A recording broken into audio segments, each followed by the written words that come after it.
Fala galera, meu nome é Natália Neves. Hoje nós vamos falar sobre dons espirituais. Eu não sei se você assistiu o nosso último vídeo. Nós falamos aqui sobre palavra de conhecimento e palavra de sabedoria. A nossa convidada foi a Mariana Medeiros. E hoje nós vamos falar a respeito de dons de discernimento de espíritos e dons de profecia. Então, espero que você venha com a gente, participe desse assunto, esteja estudando conosco, pega aí o seu papel, a sua caneta e esteja aprendendo um pouco com a gente e contribua também com o seu conhecimento, com as suas dúvidas. Aproveite para deixar nos comentários aí as suas dúvidas ou acrescentar algo que você pense a respeito disso. Lembrando que nós sabemos que algumas pessoas não acreditam que os dons são para esse tempo presente, mas nós não estamos aqui para causar polêmica, para causar dúvidas ou divisões. Nós estamos aqui para falar de algo que nós acreditamos e compartilhar um pouco a respeito do que o Espírito Santo tem compartilhado conosco. Amém? E hoje nós estamos aqui com a nossa convidada, Anastácia Salles. Oi, Anastácia. Oi, Nath. É muito difícil falar Anastácia, porque todo mundo chama Anastácia de Tacinha. Então, eu vou começar já de agora a chamá-la de Tacinha, porque senão corre o risco de eu cometer esse erro no decorrer do vídeo. Então, a Tacinha, ela é administradora, ela também é formada em teologia e hoje está aqui para compartilhar um pouco do seu conhecimento conosco. Não é isso, Tacinha?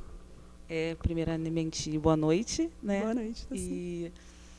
Eu louvo a Deus primeiro, porque eu sei que essa oportunidade realmente foi algo da parte de Deus para a gente estar aqui compartilhando. Né? Eu não me considero uma pessoa que sabe muito, mas o pouco que eu tenho estudado e tenho aprendido ao longo desses anos, eu espero poder contribuir aqui um pouquinho com vocês. Tacinha, e aí, como estão as coisas nessa pandemia, nessa fase de isolamento social?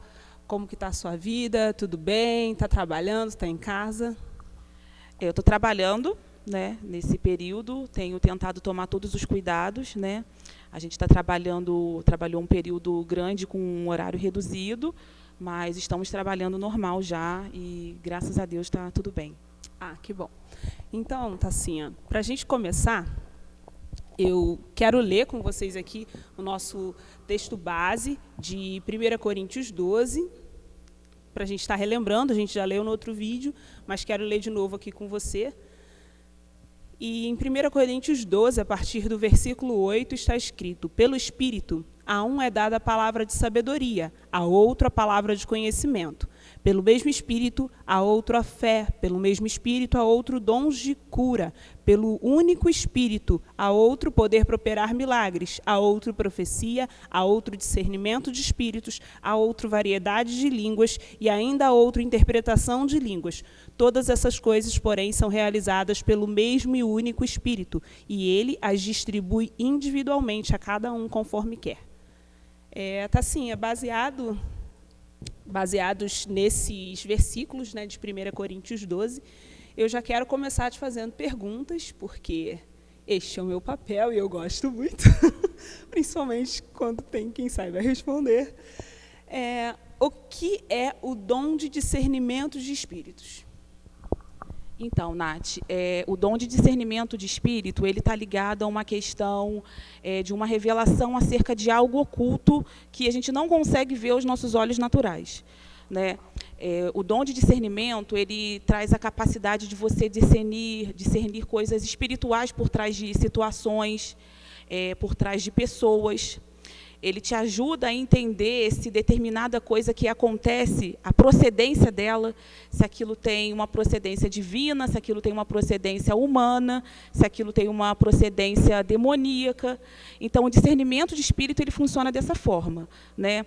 Porque existem determinadas situações que você não necessariamente precisa do discernimento.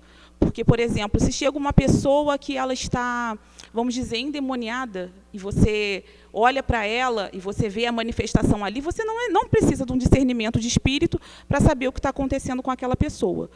Porém, tem pessoas que chegam perto de você, você vai conversar, você vai até orar, talvez, pela pessoa, e se não for uma revelação divina, realmente, da parte de Deus, você não vai conseguir entender o que está operando ali por trás.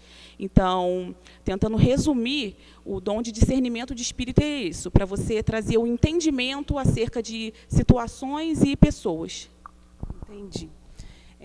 Ainda continuando, falando a respeito do dom de discernimento de espíritos, existe uma diferença entre o discernimento comum e o dom de discernimento de espíritos? Então, existe essa questão, né? O discernimento, eu coloquei até aqui um versículo que está em 1 Coríntios 2,15, que diz: mas quem é espiritual discerne todas as coisas. Uma parte do versículo, né? A parte A. O discernimento espiritual, ele é para todo cristão, né? Toda pessoa, a partir do momento que começa uma caminhada com Cristo, tem uma vida com Cristo, ela recebe dessa questão do discernimento espiritual, né? E como? Através da Bíblia, ela vai lendo, ela vai começar a entender acerca dessas situações. Então, ela vai conseguir discernir acerca das coisas baseada no que ela está aprendendo, no que ela está recebendo. O dom de discernimento de espírito, ele vai além disso, porque ele vai além daquele conhecimento só o que você consegue através da Bíblia. Na realidade, é algo divino. Você precisa de algo realmente da parte de Deus, ele trazer realmente um conhecimento assim para você acerca daquela situação ou daquela pessoa, para você conseguir discernir aquilo. Então, não é só um discernimento comum, igual você tem através da Bíblia. Ele precisa de algo divino, ele precisa de algo do Espírito realmente. Entendi. E quais são as experiências que de uma pessoa que possui esse dom? Então, eu poderia colocar aqui algumas experiências que essa pessoa vai conseguir ter, né? Não dá para a gente exemplificar tudo, mas dá para trazer uma noção importante para as pessoas, né? A primeira é que, por exemplo, a pessoa ela tem uma experiência de como se os olhos dela fossem abertos. É como se ela olhasse para algo e ela sempre olhou para aquilo e nunca percebeu nada. E, de repente, algo diferente salta diante dos olhos dela, né? Um exemplo aqui que eu trouxe, que depois vocês podem estar lendo em casa, está em Lucas 24, do 25 ao 27. E um outro exemplo está em Mateus 16, do 15 ao 17. O primeiro exemplo de Lucas, Jesus está falando, Jesus aparece ressurreto a 2 discípulos no caminho de Emaús. E ele vem conversando com esses discípulos acerca das coisas que o Cristo deveria ter sofrido antes de morrer. E ele começa a fazer essa exemplificação usando a vida dos profetas e vem falando desde Moisés. E os discípulos, naqueles momentos, eles não entendem o que ele está falando. E eles não reconhecem que aquele era o Cristo. E no outro exemplo que eu coloquei aqui, que é o de Mateus, é um momento que Cristo pergunta para os discípulos acerca de quem ele era, quem eles acreditavam que ele era, né? E eles ali também não tiveram esse discernimento, a não ser Pedro. Porque quando ele pergunta para Pedro quem ele é, e Pedro responde para ele: tu és o Cristo, o Filho do Deus vivo. E ele respondeu, feliz é você, Simão, filho de Jonas, porque isso não foi lhe revelado por carne ou sangue, mas por meio do meu Pai que estás nos céus. Ou seja, ele conseguiu ter esse discernimento acerca de que aquele era o Cristo. E no primeiro texto de Lucas, eles só conseguem reconhecer que é o Cristo no momento do partir do pão. No momento que eles estão na ceia, que Cristo parte o pão, eles reconhecem. E logo depois Cristo some e eles começam a falar: nossa, mas vocês não estavam sentindo algo quando vocês estavam caminhando? Vocês não sentiam o coração de vocês queimando? E aí eles começaram a entender que aquilo era o Cristo. Então, isso é uma experiência que quem tem o discernimento de espírito consegue entender, né? Se naquele momento eles teriam reconhecido Cristo quando Cristo estava caminhando, falando ali com eles pelo que eles sentiram, né? Essa é uma das experiências, né? Uma outra que eu coloquei, a pessoa também ela consegue discernir acerca do propósito de vida dela, se aquilo vem da parte de Deus ou se aquilo não vem da parte de Deus. E um exemplo que eu dei aqui, eu não vou ler o texto, mas depois, se vocês quiserem, podem ler. Está em Esdras 4, 1 e 2. Né? Esse texto ele vem falando que os inimigos de Judá e de Benjamim, eles vão procurar Zorobabel e os chefes para poder ajudar na construção, porque eles estavam refazendo o templo de Israel. E eles vão lá pedir. E eles têm um discernimento de espírito de, não, quem foi chamado para fazer a obra foi somente nós. Não é para eles fazerem. E aquilo realmente veio da parte de Deus, porque eles não estavam querendo ajudar. Eles estavam querendo atrapalhar esse propósito, né? Então, quando você tem esse discernimento de espírito, você consegue identificar se algo que está acontecendo vem da parte de Deus e se aquilo é para a sua vida, né? Sem o discernimento, você não consegue. E talvez a ideia deles era de ajudar, né? Eles queriam ajudar, ou seja, é mais mão de obra para a construção. E eles poderiam aceitar, e, na realidade, aquilo era uma emboscada. Ainda nesse contexto, né, que você fala aí de Esdras e tudo, e quando eles estão reconstruindo o templo, na reconstrução dos muros de Jerusalém, acontece uma coisa muito parecida, né? Quando Sanbalat e Tobias chegam para Neemias, mandam um recado para que Neemias fosse ao encontro deles, mas Neemias também teve o discernimento da parte de Deus de que ele não deveria ir. E ele mandou o recado de volta para eles, dizendo que ele não pararia aquela obra, que ele tinha uma obra para terminar e que ele não sairia dali enquanto não terminasse. Então, eu acredito que esse também seja um exemplo de discernimento da parte de Deus, né? Exatamente, você conseguir entender se aquilo é realmente para você ou não. Trazendo disso, não sei, vou colocar para você um exemplo prático disso, de discernimento. Eu vou trazer uma experiência que eu tive uns anos atrás, em que eu estava conversando com uma pessoa e ela começou a contar acerca de um problema que ela tinha passado, que ela estava sendo muito injustiçada, e como ninguém estava fazendo nada para ajudar ela. E ela me contou toda a versão da história, e realmente era uma versão triste, e ela já tinha compartilhado com algumas pessoas, e as pessoas, né, nossa, coitada dela. E no momento que ela compartilhava comigo, o Espírito Santo falou comigo que aquela história que ela estava falando era mentira.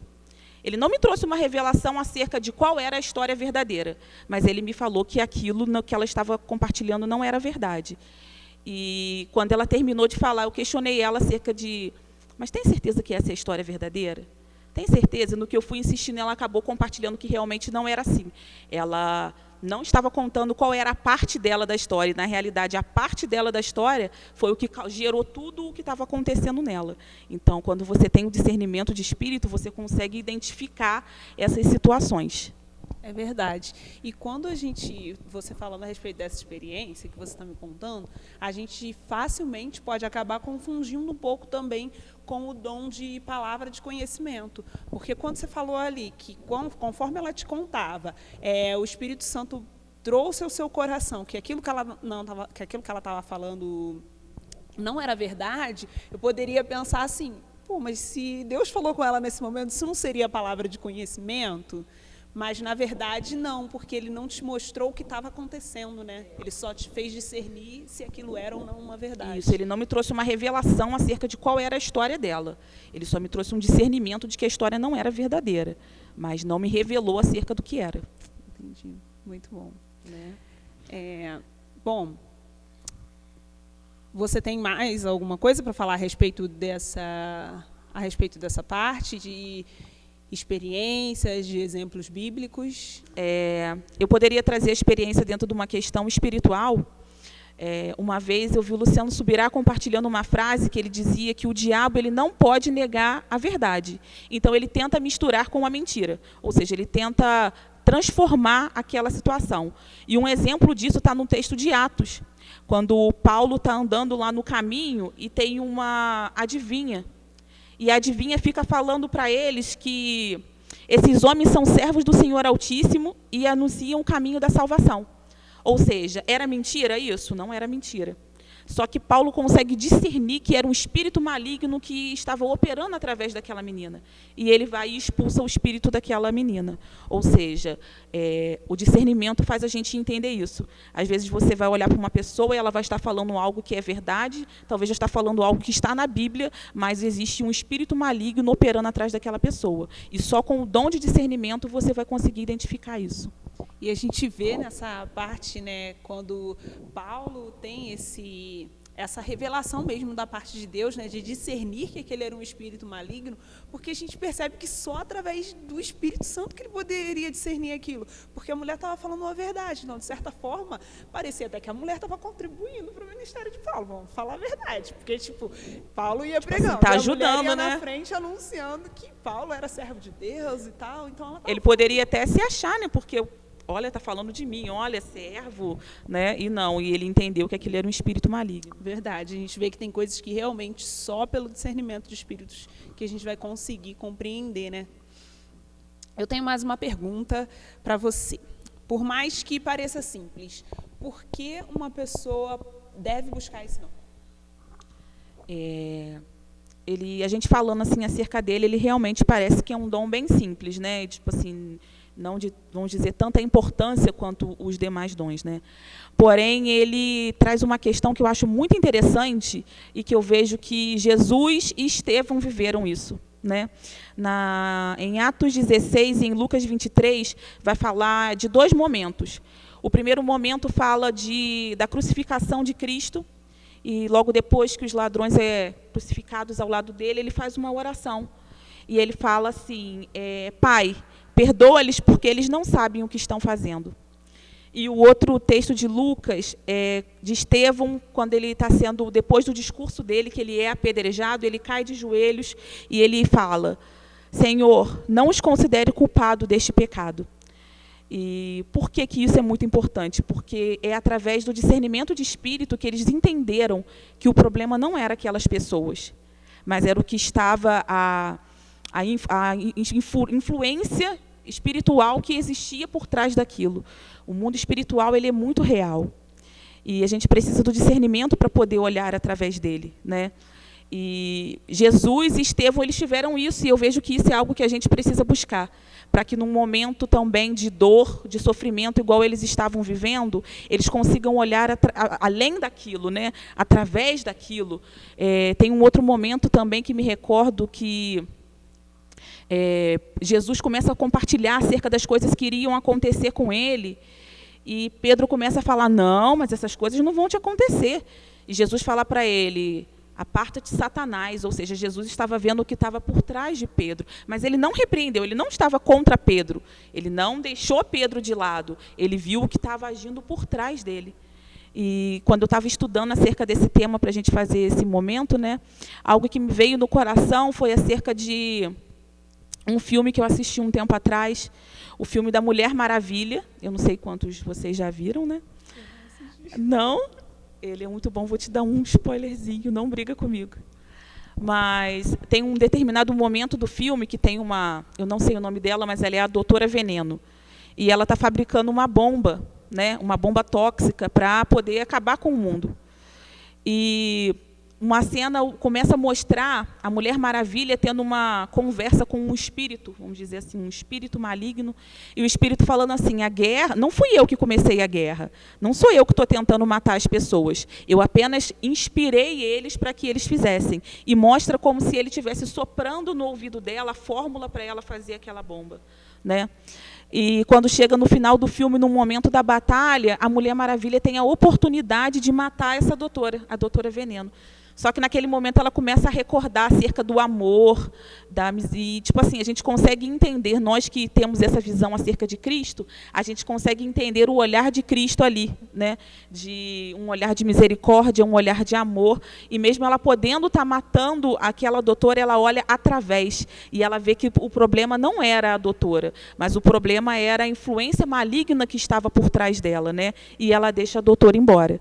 E eu vejo que é isso que o dom de discernimento nos traz, né? Às vezes a gente vive em batalhas achando que o nosso patrão odeia a gente, que as pessoas que trabalham com a gente odeiam a gente, que os nossos pais, que às vezes não conhecem a Cristo, não nos suportam, que eles fazem aquilo realmente para nos magoar, para nos ferir, né? Às vezes você está num casamento e o seu marido ou a sua esposa não conhece a Cristo, e as falas dela te ferem de uma forma que você fala, ele faz aquilo para acabar comigo, ou ela faz aquilo para acabar comigo, quando na realidade não. Quando você tem o dom de discernimento, você entende que não é aquela pessoa que não gosta de você, mas é a influência maligna que está agindo ali por trás. E, às vezes, para a gente é muito difícil de reconhecer que uma pessoa que a gente gosta possa sofrer dessas influências, né? Mas a gente vê aqui o exemplo de Pedro, era um dos discípulos e nem por isso ele estava isento disso, né?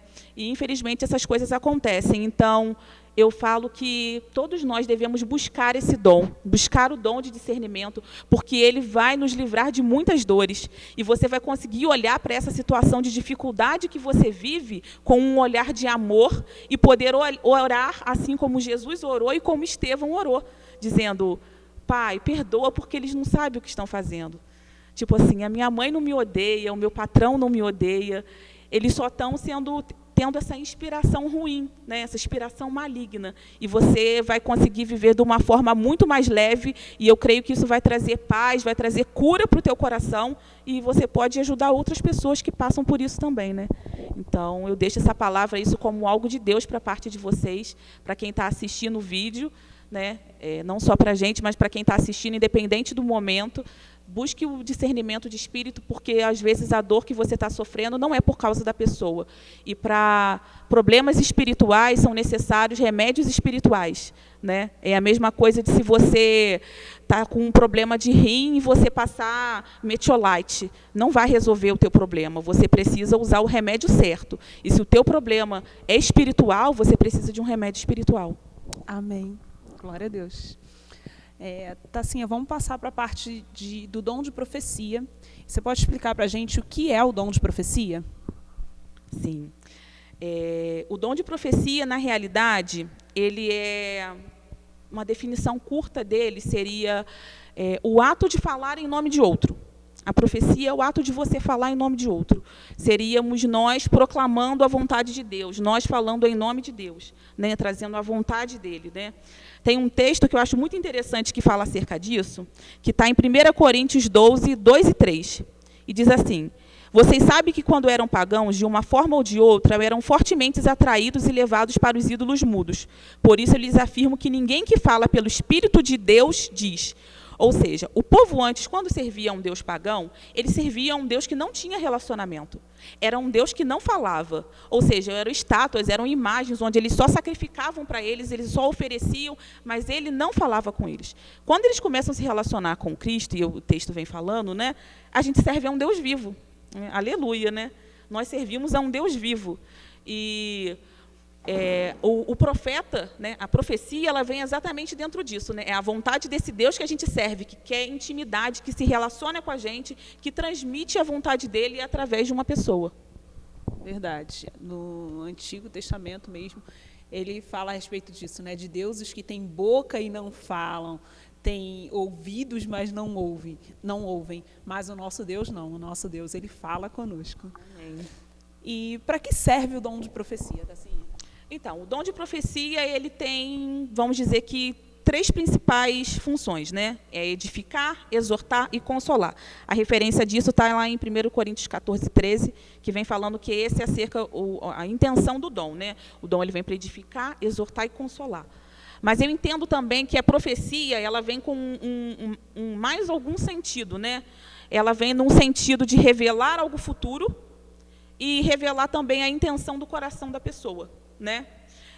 A gente vê no momento, por exemplo, de João Batista, né, que ele começa, vou trazer um exemplo de um profeta no Novo Testamento, né? O João Batista, ele começa a falar o quê? Vem um após a mim, que é o qual que eu não sou digno de desamarrar as sandálias. Ou seja, ele está falando de algo que vai vir, ele está falando de algo futuro, né? Ou seja, ele está anunciando Cristo, algo que ainda iria acontecer, né? E um outro texto também, 1 Coríntios 14, ele vem falando acerca do dom de profecia, que se você está na igreja e você está profetizando, falando ali, e um pecador entra naquele lugar, o pecador ouve aquela mensagem e ali ele se arrepende, ele se prostra, né, e ele começa a adorar a Deus. Então, acho que isso é algo também para a gente deixar claro, né, que quando a gente fala que a profecia ela tem o intuito de revelar o coração do homem, não é fofoca, né? Não é para humilhar a pessoa na frente da igreja, não. É igual o texto mesmo que fala, é para que ele se prostre, para que ele se arrependa, para que ele se humilhe, que volte ele, né? Que faça ele se voltar para Deus. Então, eu entendo que a profecia ela tem esses sentidos. Então, Tacinha, a gente costuma gerar muita confusão na nossa cabeça, porque os dons eles acabam estando interligados e uns dons são muito parecidos com outros dons. E uma coisa que eu vejo que as pessoas confundem muito é a diferença entre palavra de conhecimento e o dom de profecia. Normalmente, quando uma pessoa entrega uma palavra de conhecimento, as pessoas dizem, fulano de tal é profeta, mas, na verdade, ele não estava profetizando, ele estava entregando uma palavra de conhecimento. Então, você pode explicar essa diferença para a gente entre uma coisa e outra? Sim. Elas realmente são muito parecidas. É uma linha muito pequena, realmente, que separa elas, né? E antes de explicar, eu acho interessante a gente falar que, às vezes, a gente quer fazer muita divisão, como se uma coisa não pudesse estar interligada na outra, e elas podem estar interligadas uma na outra, né? Mas existe essa linha que separa, porque a palavra de conhecimento, ela está relacionada mais com o tempo presente e com o passado. Por exemplo, quando Paulo vai começar aquela viagem, né, no navio, ele tem uma palavra de conhecimento acerca daquilo que iria acontecer, e ele fala que eles iriam passar a ter uma viagem muito conturbada. E realmente aquilo aconteceu, né? Aquilo aconteceu num período de dias curtos, né? Essa revelação que ele teve e o acontecimento, né? A profecia, ela está ligada muito mais a uma questão futura, né? De algo que ainda vai acontecer, né? Eu trouxe até uma frase que eu anotei aqui, olha, de Tomás de Aquino, que diz que a profecia é uma previsão certa e anúncio de coisas futuras, que não podem ser conhecidas pelas causas naturais. Então, ela é algo certo, que realmente vai acontecer, mas para uma visão futura, né? O dom de profecia, né? A profecia. Agora, a palavra de conhecimento é mais para um tempo próximo, mais relacionado ao passado, talvez trazendo algo que já aconteceu, uma revelação, ou algo que vai acontecer num período curto de dias. Entendi. Bom, Tassinha, já que a gente está falando a respeito de passado, presente, futuro, eu quero te fazer uma pergunta que, assim, a meu ver, acaba sendo um pouco complicada. Acho que isso gera confusão não só na minha mente, mas na mente de muitas pessoas por aí. Qual é a diferença dos profetas do Antigo Testamento para os profetas do Novo Testamento e para os profetas de hoje? Então, os profetas no Antigo Testamento, eu trouxe até um versículo que está em 1 Samuel 9:9, que diz: antigamente em Israel, quando alguém ia consultar a Deus, dizia, vamos ao vidente, pois o profeta de hoje era chamado vidente. No Antigo Testamento, quando alguém do povo precisava realmente de uma direção de Deus para resolver algo ou acerca de alguma coisa, ele precisava procurar um profeta, né? E ele ia, né, um rei, um sacerdote, um profeta, que era quem Deus revelava a vontade dele para poder ser transmitida para o povo. Naquela época, a gente vê que a profecia ela tinha uma questão muito assertiva, porque ela falava muito realmente acerca do futuro, porque seria a trajetória que seria traçada, trilhada ainda, né? Então, era só o profeta que tinha esse acesso a Deus, né? E, então, as pessoas precisavam buscar ela. No Novo Testamento, a gente já vê um contexto um pouco diferente de profeta, porque com a nova aliança, o nosso acesso ficou direto com o Pai. Então, Deus ele começa já a trazer a vontade dele, as respostas para a gente diretamente, né? Através do Espírito Santo, a gente consegue entender a vontade de Deus e conseguir respostas. Então, ele fala diretamente. Mas nisso você vai dizer, então não tem mais profeta no Novo Testamento. Tem. A função do profeta no Novo Testamento permanece a mesma. Ele continua com a função de exortar, de edificar, de consolar. Mas é porque a profecia, acho que é algo interessante também para a gente colocar, porque ela aqui no Novo Testamento, ela vem relacionada com algo que a gente já sabe. Porque como a gente tem esse acesso com o Pai, Deus já começa a ministrar no nosso coração. Então, quando Deus usa o profeta, ele usa normalmente já para trazer uma confirmação acerca daquilo que ele já estava ministrando com a gente, né? A gente vê que no Antigo Testamento, o texto de Amós 3 vai falar o quê? Que Deus não faz nada sem revelar antes os seus profetas, né? No Novo Testamento, a gente vê que Deus já revela direto ao homem e ele usa o profeta dele para confirmar. Então, você vai ver que, por exemplo, às vezes você está orando acerca de um emprego, e chega alguém para você e fala assim, poxa, olha, tem uma palavra para você, e eu via alguma questão de um emprego e tal, e você já sabe que aquilo era algo que Deus estava ministrando com você, né? E os profetas de hoje em dia, o que você colocou, né, a questão deles se encaixa exatamente disso, né? Eles têm essa função, que é a mesma função que permanece do Novo Testamento. No dia de hoje, a função do profeta não mudou. Ele permanece trazendo uma palavra para exortar, edificar e encorajar as pessoas, né? A missão dele é essa, ele deveria estar nisso, né? Infelizmente, a gente sabe que existem, né, muitas profetadas, vamos dizer, por aí, de pessoas que realmente não se encaixam dentro desse quadro, querem trazer acerca de uma nova revelação, como se precisasse existir uma nova interpretação, uma revelação nova vindo do céu, quando, na realidade, a gente já tem toda a revelação necessária, né? E eu acho que isso é um dos problemas que a gente enfrenta. Mas eu vejo que isso não pode ser algo para desanimar a pessoa, porque a gente, às vezes, é muito duro com a questão dos profetas. Não estou aqui querendo passar a mão, porque eu sei que existem realmente pessoas que falam coisas da carne, mas ainda existem muitos homens e mulheres de Deus aí que estão fazendo a vontade dele. E a gente precisa entender, lá em 1 Coríntios 13, vem falando que, em parte, a gente conhece, em parte, a gente profetiza. A profecia, ela é uma junção do homem com Deus. É um ser divino se relacionando com um humano. Então, ele não tira o nosso entendimento, ele não tira o nosso conhecimento. Então, às vezes, o problema acontece exatamente nisso, porque a gente recebe algo da parte de Deus e a gente quer encaixar dentro do que a gente entende, dentro do nosso conhecimento. Então, aí a gente tem a profecia certa, a palavra certa, com a interpretação errada. E é aí que acontece o problema, onde várias pessoas acabam se revoltando, não querendo mais saber de profecias, de palavras, de nada disso, né? Mas Tessalonicenses, 1 Tessalonicenses vai falar para a gente não desprezar as profecias, para a gente reter o que é bom. Então, talvez você já tenha tido um problema com... Né, vocês que estão assistindo teve algum problema com relação à profecia, né, profecias que não aconteceram, palavras que te machucaram, que fez você acreditar em algo que realmente não era da parte de Deus, mas que você olhe a profecia, né, tipo assim, julga a profecia, mas tenta olhar também para aquele profeta que ele pode ter errado, porque nós estamos sujeitos a isso, infelizmente, né, a gente precisa buscar realmente intimidade para que isso não aconteça, mas nós não estamos isentos de isso acontecer com a gente. Eu acho que a gente, às vezes, acaba sendo um pouco ingênuo também, e nessa ingenuidade a gente acaba se frustrando, porque, como você falou, quando alguém vem e nos traz uma profecia, aquilo só vem para confirmar algo que Deus já havia falado. Então, de repente, Deus já está trabalhando aquilo no meu coração e eu posso não ter muita certeza ou estar um pouco insegura e aquele profeta vem e me traz uma palavra que vai confirmar aquilo. Mas, às vezes, chega uma pessoa falando para mim uma coisa que não tem nada a ver e eu acredito naquilo e depois fico frustrada. Mas como assim, né? Eu não tenho um relacionamento com Deus de forma que eu tenha falado com Ele, que Ele tenha falado comigo e que aquela palavra viesse apenas para testificar. Então, às vezes, eu acho também que, da mesma forma que você falou, não passando a mão na cabeça de profetas que estão aí só para entregar profetadas. Mas, assim, acredito que a gente também precisa se cuidar muito em relação a isso, né? Em estar buscando sempre da parte de Deus, em estar buscando que Deus venha nos trazer a confirmação de tudo, em perceber mesmo se Deus testificou aquilo no nosso coração, né?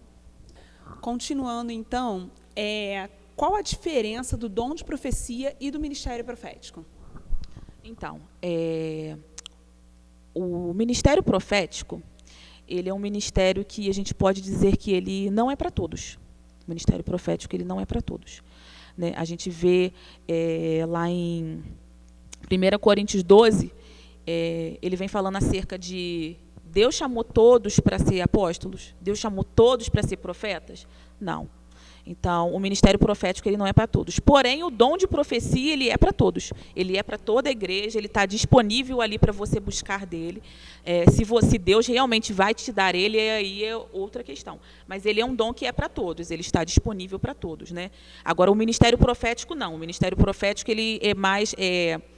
ele realmente tem uma função um pouco mais restrita para algumas pessoas que Deus chama para aquele serviço, né? Vamos colocar nesse sentido, né? Ele chama para aquele serviço.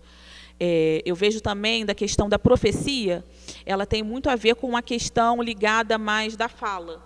A profecia. O dom de profecia, para fazer essa diferenciação entre os dois, ela está ligada muito com a fala.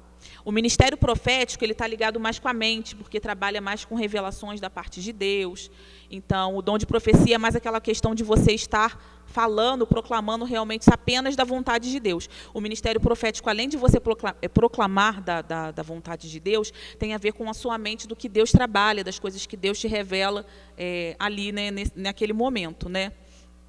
E outra questão também que eu vejo do dom de profecia e do ministério profético é que o dom de profecia, ele funciona de uma forma mais congregacional, né? Então, normalmente, a pessoa que tem o dom de profecia, ela trabalha mais dentro de uma igreja local, dentro das pessoas que convivem mais por ali. E o ministério profético, ele funciona de uma forma mais geral, né?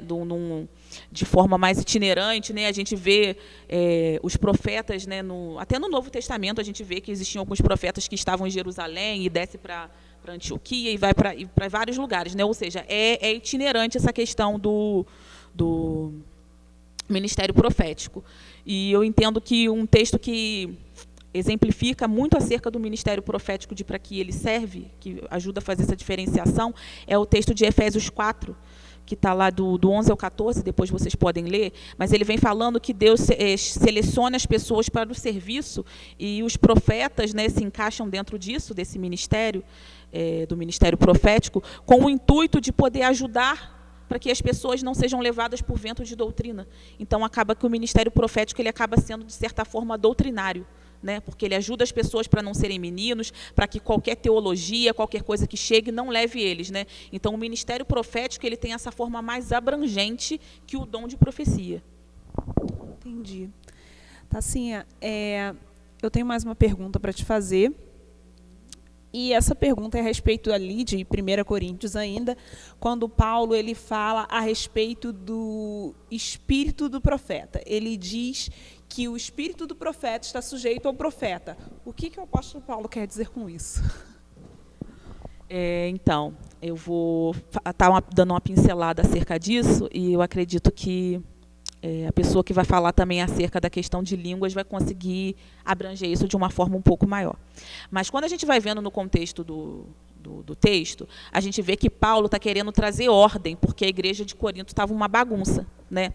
Então, ele começa a falar que se tiver alguns profetizando, que os outros precisam ficar calados, né? Enquanto ele profetiza, né? A mesma coisa da questão de línguas, né? Estava todo mundo falando em línguas ao mesmo tempo e ninguém entendia nada, e ele vem querendo trazer a ordem. E aí ele traz esse texto falando que o espírito dos profetas está sujeito ao profeta. Por quê?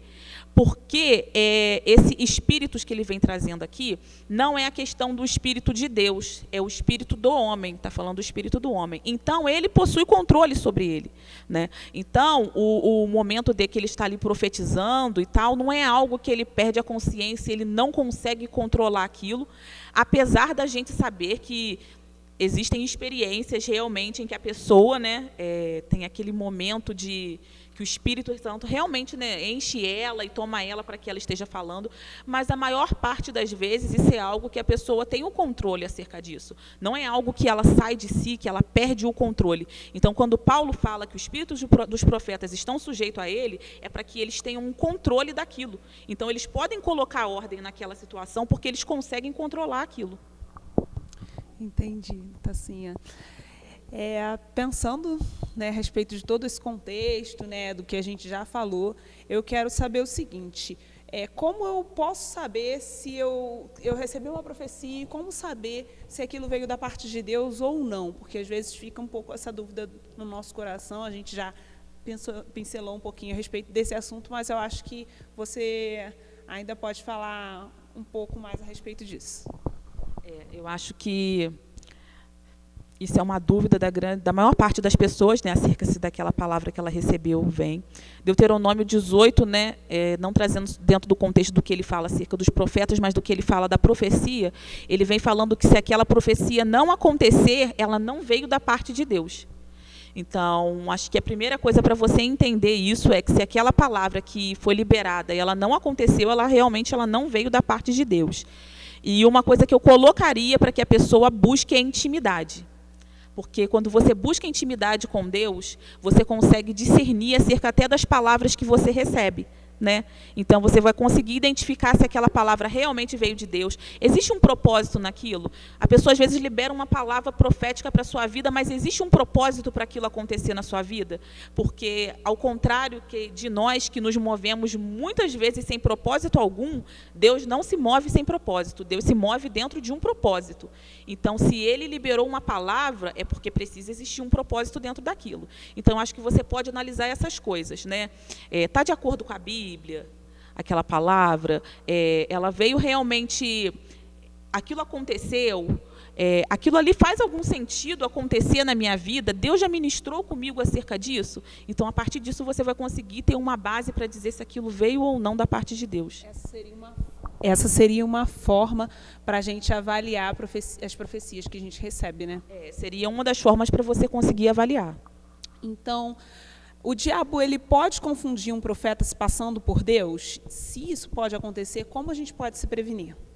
Então, Jesus vai falar que as ovelhas dele conhecem a voz dele, né? Então, para começar, eu acredito que se o profeta ele precisa ser um homem que tem vida com Deus. E ele precisa reconhecer a voz do Senhor. E a partir do momento que você reconhece a voz de quem está falando com você, você não é enganado. Porque você sabe quem está falando contigo. E eu acho que uma das coisas mais lindas, e eu vejo que é um dos presentes realmente que Deus nos concede, é poder ouvir a voz dele. É poder reconhecer a voz do nosso Pai. É poder falar, eu sei porque esse daí é o meu Pai que está falando comigo. Então, eu acredito que o profeta, por ser uma pessoa que necessita ter vida com Deus, ele reconhece. E um dos motivos para ele não ser enganado, né, que é o que eu falei da intimidade, é o que o texto de Mateus 6 vai dizer, que o quê? Entre para o seu quarto e ore ao seu pai em secreto. Nesses momentos do secreto com Deus, você tem intimidade, você aprende a reconhecer a voz do seu pai. Então, eu acredito que isso faz com que você não seja enganado e que o diabo não tente se passar por ele, né? Porque você conhece aquele que está falando contigo. É verdade. Quanto mais intimidade nós tivermos com Deus, mais nós reconheceremos quando é Ele que fala ou quando não, né? Eu recebi uma profecia que coloca em jogo todo o meu futuro e não tenho certeza se é Deus. O que eu posso fazer? Então, eu acho que isso é uma questão que eu entendo que a gente já precisa começar nisso daí com uma mudança de pensamento. Porque a partir do momento que a gente conhece a Cristo e a gente serve a Ele, a gente entende que Deus tem um propósito de vidas para a gente. E eu vejo que eu posso trazer pela minha vida. Eu tinha um propósito de vida completamente diferente da vida que eu vivo hoje, né? Porque eu não conhecia Cristo. Mas a partir do momento que eu entreguei para Ele, eu começo a entender o propósito que Ele tem. Então, às vezes a gente tem até uma ideia acerca de futuro, né, de planos que a gente faz, de trabalho, de faculdade, enfim, de diversas coisas que a gente quer para a nossa vida. Porém, quando a gente começa a caminhar com Ele, nesse caminho o Senhor começa a revelar a vontade dEle para a nossa vida, através até das profecias. E Ele começa a falar do plano que Ele tem. E eu vejo que, por que eu falei de mudança de mente? Porque a partir do momento que você quer realmente viver uma vida com o Senhor, você não quer saber mais dos teus planos. Você quer saber do plano do Senhor para a tua vida. Ainda que o plano dele te custe o plano que você fez, você sabe que vai ser o melhor, porque primeiro você vai estar no centro da vontade dele, né?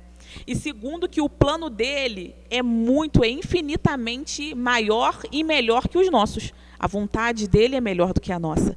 Então, para a pessoa que está tendo essa dificuldade de viver um propósito de Deus, porque vai mudar, descansa no Senhor.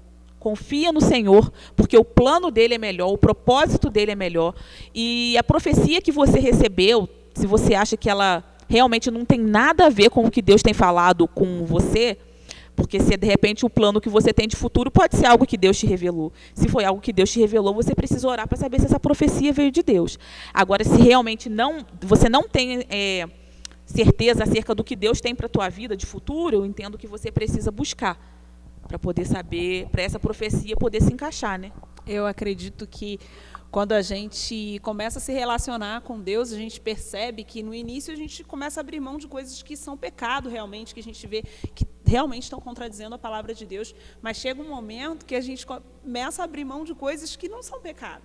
São coisas, às vezes, que são sonhos, são, às vezes, planos que vão tornar a nossa vida, às vezes, melhor, que não tem nada a ver com pecado, que não tem problema nenhum a gente fazer, mas a gente precisa fazer uma escolha entre ter uma boa vida e entre ter uma vida excelente. E ter uma vida excelente pode ser que esteja completamente contrário do que são os meus pensamentos ou do que sejam os meus sonhos, né? Exatamente.